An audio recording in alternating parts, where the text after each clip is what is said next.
Hello दोस्तों, नमस्कार, आदाब, सत श्री अकाल सभी को। जीएस न्यूज़ में आपका हार्दिक स्वागत और अभिनंदन करता है। हम बात करेंगे एनआईएस डीलेट को लेकर अपडेट क्या है। जैसा कि आपको बता दें, एनआईएस डीलेट वैधता को लेकर महत्वपूर्ण जानकारी।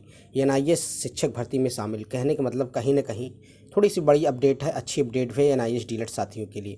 चलिए पहले देख लेते हैं क्या डर है, उसके बाद कौन से शिक्षक भर्ती में एनआईएस डीलेट को शामिल किया गया है या कहाँ पर इनके काउंसलिंग में इनको अभी सब मौका दिया जा रहा है। पहले देख लेते हैं। अभी एक ट्वीट किया है विश्वनाथ जी ने कि पढ़ लीजिए, आपके पैसे मैंने सही जगह लगाए हैं, मुझे इसकी खुशी है। और एनआईएस डीलेट के 5 राज्यों में के मामले में यह आदेश दर्ज है कि जज गवई ने विश्वनाथ की पीठ ने तो कहीं ना कहीं इसमें यही चीज़ किया गया है कि जो भर्ती प्रक्रिया है उसमें उनको मौका दिया जाना चाहिए। अंतरिम राहत 5 राज्यों को दी गई है। इसी बीच आप देखेंगे कि उत्तराखंड में काउंसलिंग चल रही है एनआईएस डीलेट शिक्षकों के साथ साथ। आप देखेंगे इसमें तो ये साफ साफ देखेंगे मयूर विहार स्थित जिला प्राथमिक शिक्षक भर्ती में जितने हर जगह, पौड़ी में, चमोली में, रुद्रप्रयाग में, टिहरी में, उत्तरकाशी में, देहरादून में, हरिद्वार में, नैनीताल में, अल्मोड़ा और पिथौरागढ़ आप देखेंगे बहुत यहाँ पर शिक्षक भर्तियाँ हैं।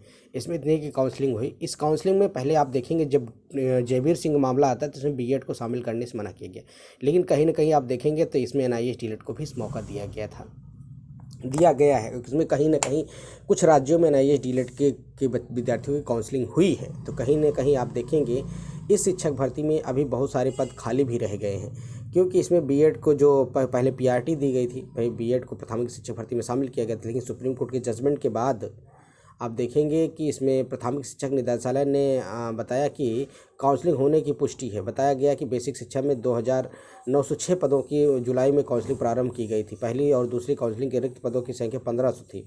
उसके बाद उन्होंने बताया कि जिसमें कि सरकारी स्कूलों में बेसिक शिक्षा के रिक्त पदों 1339 पद के लिए शुक्रवार को प्रदेश में एक साथ तीसरे दौर की काउंसलिंग 686 अभ्यर्थी शामिल हुए। तीसरे दौर की काउंसलिंग के बाद बेसिक शिक्षा ने 653 पद रिक्त रहने की आशंका जताई है। शिक्षक भर्ती 11 जिलों के तीसरे चरण की काउंसलिंग आज होगी। कहने का मतलब प्रदेश में देखेंगे, देहरादून से न्यूज है, देहरादून के सरकारी प्राथमिक विद्यालय में। और आप देखेंगे इसमें साफ साफ एनआईएस डीलेट प्रशिक्षकों को भी शामिल किए जाने का चर्चा की गई है। साफ साफ देख सकते हैं। अजय कुमार चौधरी जिला शिक्षा अधिकारी जनपद रुद्रप्रयाग, इसमें आप देख सकते हैं थोड़ा ब्लर दिख रहा होगा, लेकिन इसमें देखें काउंसलिंग उनको मौका दिया गया। और दूसरी बड़ी अपडेट ये भी है कि सुप्रीम कोर्ट से एक जजमेंट आ गया, सुप्रीम कोर्ट का एक आर्डर आ गया कि अंतरिम रिलीफ दी जाए और 5 राज्यों को अंतिम रिलीफ दी गई। तो इसमें कहीं ना कहीं अब एनआईएस डीलेट को एक जीत की तरफ बढ़ता दिख रहा है। और एक आपको देखेंगे कि एक उम्मीद की किरण जैसे कहते हैं ना, कि अभी तक कहाँ पर कुछ भी नहीं था जजमेंट आने के बाद, लेकिन एक चीज़ तो अपडेट हो गई है कि हाँ भाई, एनआईएस डीलेट को मौका दिया जाना चाहिए और मौका दिया भी जा रहा है। उत्तराखंड में कुछ जिलों में इनकी एनआईएस डीलेट की काउंसलिंग हुई भी है, उनको शामिल किया गया, लेकिन बीएड को नहीं लिया गया है ये जयवीर सिंह की याचिका के बाद। तो आप देख सकते हैं रिव्यू पिटीशन में, आप देख सकते हैं Jaiveer Singh versus union of India, ये बीएड वाला मैटर था। इसमें साफ साफ उनको इनका केस डिसमिस किया गया, रिव्यू डिसमिस कर दिया गया।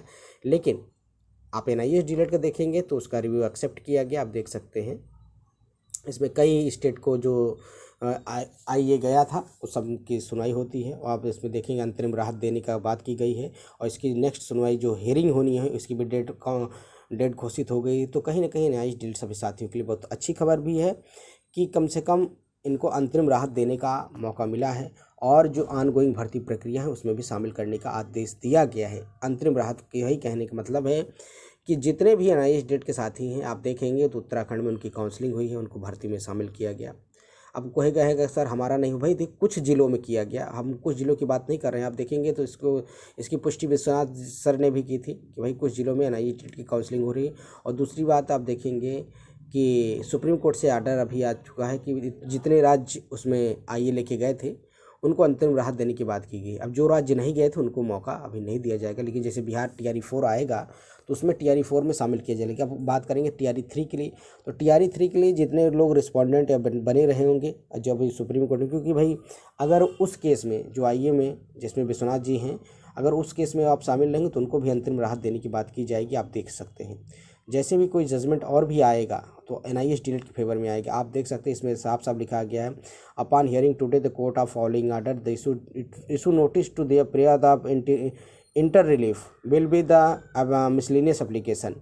मिसलिनियस जो वह कहते हैं ना, आई ए फाइल हुआ था।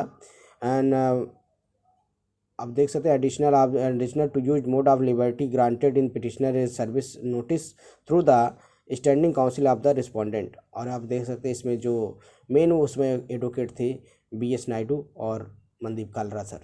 इनके ही उसमें यही मेन एडवोकेट थे, इनकी वजह से। और देख सकते हैं तीसरा चीज़ है tag with review petition in 4961/2024 listed this matter in 4 week. कहने में 4 वीक के बाद ये पूरा 4 सप्ताह के बाद ये पूरा केस दोनों सुना जाएगा, साथ साथ रिव्यू पिटिशन और ट्रांसफर पिटिशन के साथ साथ जो अंतरिम राहत आपको मिली है ये चीज़ कंफर्म हो जाएगी। आपको 4 वीक का वेट करना है। दूसरी चीज़ आप देखेंगे कि अगर अंतरिम राहत मतलब है कि आपको भर्ती में मौका दिया जाएगा, जैसे रिजल्ट आता उस आधार पे आपके साथ डिसीजन लिया जाएगा। इसका मतलब यही है। आप इसका हिंदी में भी देख सकते हैं। प्रतिद्वंदी वकील की बात सुनने के बाद न्यायालय ने निम्नलिखित आदेश दिया। अंतरिम राहत के लिए प्रार्थना साथ साथ विविध आवेदन नोटिस जारी किया। इसके लिए अतिरिक्त दस्ती की अनुमति है। समान तरीके से अतिरिक्त याचिकाकर्ता को प्रतिवादी और स्थायी वकील के माध्यम से नोटिस देने की स्वतंत्रता दी जाती है। समीक्षा याचिका के साथ टैग है और 4 सप्ताह बाद सुनी जाएगी। अभी तक यही न्यूज़ थी। दूसरी चीज़ आप देखेंगे कहीं ना कहीं सभी साथियों के लिए अच्छी खबर है। जितने भी नए साथी हैं वीडियो को चैनल को लाइक करें, सब्सक्राइब करें और अपने दोस्तों में शेयर करें। शिक्षक भर्ती पॉलिटेक्निक की अपडेट के लिए चैनल को सब्सक्राइब करें। जैसे भी कोई न्यूज़ आती है वीडियो के माध्यम से। नमस्कार, thank you, have a nice day, good day.